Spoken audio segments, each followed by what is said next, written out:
Bonjour Pierrick Bourgault.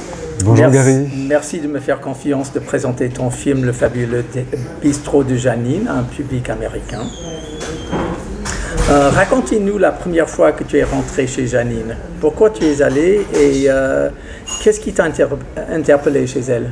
Alors c'est un café qui semblait abandonné. Un café dans un angle de rue peu fréquenté, dans un petit quartier, autrefois un quartier ouvrier au Mans. Et on ne trouve pas facilement ce genre d'endroit. C'est un ami journaliste qui travaillait pour un journal local qui m'a emmené dans ce café parce que j'ai écrit un livre sur les bistrots insolites et le bistrot de Janine était vraiment insolite. Il était très étonnant et avec beaucoup de charme. Et à quel moment tu t'es dit qu'il serait intéressant d'en faire un film? Car à la base tu es journaliste et écrivain, non réalisateur de documentaires. Alors à la base, j'ai passé du temps. J'ai passé du temps, des heures, des soirées. J'arrivais à l'ouverture à 16h30 et puis je repartais à la fermeture. Et j'ai passé des heures tout à fait passionnantes. Et je trouvais que le lieu était beau parce qu'il y avait des cartes postales, il y avait que les clients ont envoyées, il y avait des photos des amis, il y avait des affiches des 24 heures du Mans empilées les unes sur les autres. Il y avait des affiches de 1986 recouvertes par celles de 1987. Il y avait aussi beaucoup de photos d'un chanteur connu en France qui s'appelle Johnny Hallyday et que tous les Français pensent célèbre aux États-Unis mais qui ne l'est pas et que Janine adorait. Et c'est un petit univers très personnel, comme souvent les cafés, les bistrots, c'est la personnalité de la femme ou de l'homme qui les tiennent qui transparaît. Donc on avait vraiment l'impression qu'on était dans un petit monde unique. Et puis bon, les conversations, les gens, les rencontres, cette énorme diversité de clients, âgés, jeunes, des gens de la rue, des gens, le monde ouvrier, il y avait même le porte-parole du gouvernement français qui venait, le ministre Stéphane Le Foll. Donc une extrême diversité de personnes qu'on y croisait. La police en civil venait aussi. Donc c'était très étonnant d'avoir ces rencontres entre des étudiants, des chefs d'entreprise, des fonctionnaires, des gens qui travaillaient au train. C'était vraiment un univers très passionnant. Et tu es allé souvent et pendant combien de temps? Alors, j'ai commencé à fréquenter le café de Janine en 2008 et puis je suis allé jusqu'à son décès en 2022. Et c'était beau, je trouve qu'il y avait une lumière très particulière, très douce. Elle se permettait de fumer, elle autorisait les gens à fumer dans son café alors que c'est interdit depuis 2008. Et voilà, c'était cette liberté qu'elle s'autorisait. C'était un peu hors la loi. On la comparait à une vieille indienne avec son calumet de la paix et puis sa pipe. Et il y avait beaucoup de beauté dans la décoration, dans les visages des gens, les visages qui étaient heureux, des gens heureux. Voilà. Est-ce qu'elle a accepté facilement d'être filmée? Alors j'ai commencé par photographier et écrire un premier livre de témoignages sur Janine. Alors le tout premier livre, c'était ça. C'était ce livre uniquement avec du texte, où je racontais la vie de cet étonnant endroit. Après j'ai fait une bande dessinée. Et certains dessins, je les ai repris dans le film. Et elle a accepté parce qu'elle avait envie. Vous savez, son café, c'est un peu une œuvre, c'était un peu un théâtre. Donc elle avait envie que ça continue d'exister après elle, que ça continue d'exister à travers un film. Parce que on ne peut plus y aller, mais son café, son petit monde voyage avec le film, avec les livres aussi. On entend dans le film des choses assez dramatiques, par exemple son fils handicapé qui est décédé, et peut-être moins dramatique, mais que son mari, elle est mariée, qu'il se voit très peu parce qu'elle habite loin. Donc c'est assez discret sur sa vie intime dans ce sens. Est-ce que c'est toi qui voulais ça en tant que réalisateur ou est-ce qu'elle a cette discrétion dans son bistrot? Alors son mari n'aimait pas la vie de café, les soirées interminables, donc il habite assez loin, elle allait le voir durant les vacances. Son fils est décédé effectivement en 2017, c'était l'un des drames de sa vie. Elle en parlait beaucoup, elle en parlait avec un vocabulaire un petit peu étonnant. Au lieu de dire qu'il était mort, elle disait « il est mouru », ce qui est une faute de vocabulaire. Mais cette faute de vocabulaire, elle était volontaire, c'était presque comique. Et c'est curieux de parler de la mort de façon drôle. Et durant tout le film, elle parle beaucoup de la mort en fait. Par exemple, l'eau potable, pour en trouver, il n'y a plus de puits, mais on peut la trouver dans les cimetières où les gens viennent chercher de l'eau pour arroser les fleurs. Elle parlait beaucoup de la mort et c'était son thème de prédilection. Et quand je me suis aperçu en revoyant les rushs du film qu'elle prenait souvent les gens dans ses bras et c'était un peu ses adieux en fait qu'elle faisait de façon drôle, on rit beaucoup hein. Et puis quand elle voulait sortir les gens, quand il y avait trop de personnes dans le café, comme elle ne voyait pas très clair, eh bien elle était presque aveugle, eh bien parfois elle se repérait uniquement à l'audition et quand il y avait trop de gens, eh bien ça la gênait. Donc elle avait cette habitude de dire aux gens, bon bah voilà, sortez, enfin aux nouvelles personnes, on est en famille, on fait un enterrement. On fête l'enterrement du grand-père ou de la grand-mère, alors ce qui étonnait toujours beaucoup les gens, et bon les gens n'entraient pas. C'est une soirée privée, parce que c'est un enterrement. Bon, elle parle beaucoup de la mort, mais c'était sous le ton de la blague. C'est ça qui est assez étonnant chez elle. Voilà un sujet qui me tient au cœur, c'est les bistrots. Qu'est-ce un bistrot? Donc l'établissement de Janine s'appelle Le Café du Coin. On voit clairement que c'est surtout un bar et ton film annonce un bistrot. Donc le spectateur américain sera confus par l'interchangeabilité de ces termes café, bar, bistrot. Pourquoi le bar de Janine est-il donc un bistrot? Alors autrefois, elle faisait restaurant. Puis elle a arrêté parce que les normes devenaient compliquées, donc elle a cessé de faire restaurant. Mais en France, il y a plusieurs sens au mot bistrot. Effectivement, comme vous le dites, l'établissement de Janine, c'est un bar. Le bar, c'est le meuble autour duquel on s'accoude pour boire debout avec des gens, donc qu'on ne connaît pas forcément. Et toute la convivialité vient de ce fait qu'on se retrouve avec des gens qu'on ne connaît pas, qui peuvent arriver, qui peuvent prendre un café, rester 5 minutes ou rester 1 heure. Le bistrot, à l'origine en France, c'est un marchand de vin à consommer sur place ou à emporter. C'était ça le terme. Alors on parle effectivement de cuisine de bistrot pour parler d'une cuisine française traditionnelle, un peu carnée en général. C'est quand même de la viande, des abats ou des plats un peu traditionnels, le bœuf bourguignon, le bœuf carotte, les tripes, toutes ces choses-là. Alors il y a un autre mot qui est le mot café. Le mot café, ça désigne aussi le café. Donc si on parle le café de Janine, bon, on pourrait penser qu'il s'agit de cette boisson. Ça s'appelle le café du coin. C'est une sorte de...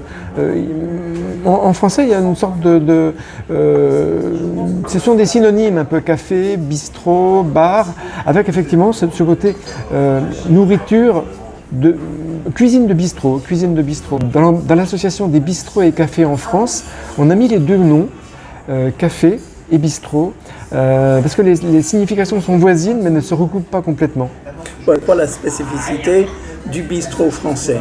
Alors, dans le bistrot français, on peut manger aussi, mais on peut aussi ne pas manger. Le bistrot, on le définit un petit peu comme étant un lieu avec un comptoir. Voilà, un comptoir pour discuter. Notre démarche pour obtenir le classement à l'UNESCO des bistrots et cafés au patrimoine immatériel, au titre de la convivialité, des rapports sociaux, eh bien c'est lié au comptoir. Le comptoir, c'est vraiment important sinon c'est un restaurant. Si les gens sont assis à table, discutent entre eux, donc c'est plutôt un restaurant. Mais le bistrot, le café, se définit par le comptoir et aussi par les horaires d'ouverture. Si c'est ouvert juste à l'heure du déjeuner ou à l'heure du dîner, c'est vraiment un restaurant. Le bistrot, le café est ouvert à d'autres heures que les heures de restaurant, tôt le matin, tard le soir. Le café de Janine était ouvert à partir de 16h30, donc plutôt l'après-midi et le soir. La mort de Janine et la fermeture du Café du Coin, cela représenterait pour toi la fin d'une époque en France? Disons, est-ce qu'il y a d'autres Janine, des gens ou un couple de 40-50 ans qui mettraient leurs épargnes dans un café, bar ou bistrot pour le faire vivre aujourd'hui? Ou est-ce que ce n'est plus possible? C'est une vraie question sur la transmission. Alors, on est passé de 500 000 cafés et bistrots en France en 1900 à 35 000 maintenant.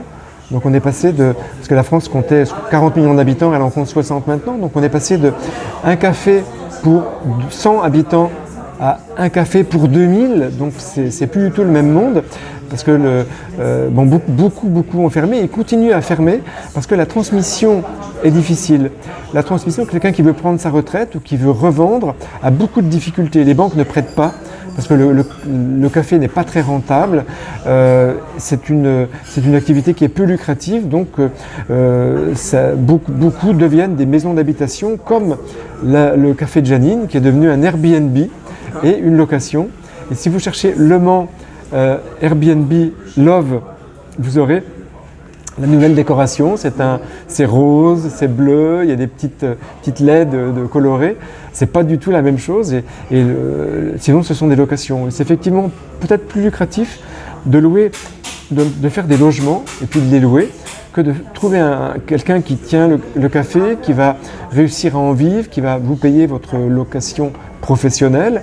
Les normes pour la cuisine sont très contraignantes, ou alors c'est vous qui l'exploitez vous-même, mais vous allez travailler toute la journée. Et peut-être que le louer en tant que logement, ça vous demandera beaucoup moins de travail et ce sera peut-être aussi lucratif. Et alors que des jeunes ou que des moins jeunes reprennent un café, ça arrive. Mais c'est quand même c'est très, très chronophage, ça demande beaucoup de temps, beaucoup d'activités, beaucoup d'administratifs, beaucoup de paperasse. Ça gagne très peu d'argent et c'est quand même très courageux de reprendre un café. C'est vraiment très courageux. Voilà pour l'endroit, mais pour les habitués, ils sont où maintenant? On se retrouve dans différents autres cafés, de moins en moins. Maintenant, on a de moins en moins de choix et c'est tenu par des personnes âgées qui un jour fermeront leur café. Et effectivement, le problème se pose où se retrouver. Parfois, les gens se retrouvent chez eux, mais ce n'est pas la même chose. Quand on va au café, on va dans un troisième lieu qui n'est ni chez vous ni chez moi. Et on peut rencontrer d'autres gens, croiser d'autres personnes, avoir des relations un petit peu légères, un petit peu avec des gens qu'on n'inviterait pas à la maison. Documentaire, donc c'est un premier. Est-ce que ça t'inspire de faire d'autres films? Je ne sais pas, peut-être. C'est vraiment une grande histoire d'amitié, grande histoire d'amour collectif, pas uniquement Janine et moi, mais Janine et tous ses amis. C'est un hommage aussi à ces petits lieux, à celles et ceux qui les tiennent, parce que c'est un engagement. Il faut vraiment beaucoup aimer les gens, l'écoute, et puis confondre sa vie privée avec sa vie professionnelle, puisque Janine, elle ne sortait pas le soir, elle était dans son café à recevoir ses clients, ses amis, certains qu'elle n'aimait pas parmi les clients, donc elle s'arrangeait pour qu'ils ne reviennent pas ou peu, mais c'est vraiment un engagement, ça prend énormément de temps. Et Janine a consacré un temps considérable à ses clients et amis. Et puis les soirs de fermeture, elle restait se reposer chez elle. Donc ça veut dire que vous ne sortez pas dîner le soir avec des amis. Ce sont eux qui viennent. Mais vous êtes occupé avec vos clients. Donc c'est très particulier comme vie, la vie dans un café. On boit beaucoup dans ce café du coin. Est-ce que l'alcoolisme, c'est un problème dans ces endroits? Est-ce qu'on boit plus là qu'ailleurs? C'est quoi le rapport avec l'alcool? Alors l'alcool est une très bonne question, puisque l'addiction à l'alcool est une maladie, et c'est quelque chose qui est regrettable. Alors je dirais qu'on boit moins dans les cafés que chez soi, parce que tout simplement vous allez dans le hard discount et vous pouvez acheter des boissons alcoolisées beaucoup moins chères qu'au café, et les malades alcooliques boivent chez eux. C'est moins cher, ils sont tranquilles, ils n'ont pas à conduire après pour rentrer à la maison. Donc, et puis dans les cafés, les patrons et patronnes de café ont une obligation légale de ne pas servir quelqu'un qui est ivre. Et puis bon, ce sont des clients qui attirent des ennuis. Donc il y a vraiment une attention portée aux patronnes et aux patrons envers les personnes qui boivent pour que les personnes limitent leur consommation. C'est une consommation festive, conviviale, mais qui est limitée, qui est quelqu'un qui se comporte mal, qui est ivre, la personne doit sortir. Il y a vraiment une volonté de limiter la consommation d'alcool dans les cafés. Ça, c'est... Et Janine elle-même, quand on voit, elle prend la bouteille, est-ce qu'elle est vraiment en train de boire Alors, ou est-ce que... c'était quoi son état? C'était un peu du théâtre. C'était un peu du théâtre parce que vous verrez qu'elle buvait, elle buvait son pétillant, le pet-pet, dans une tasse. Une tasse, et vous ne le voyez pas, ce qu'on boit dans la tasse.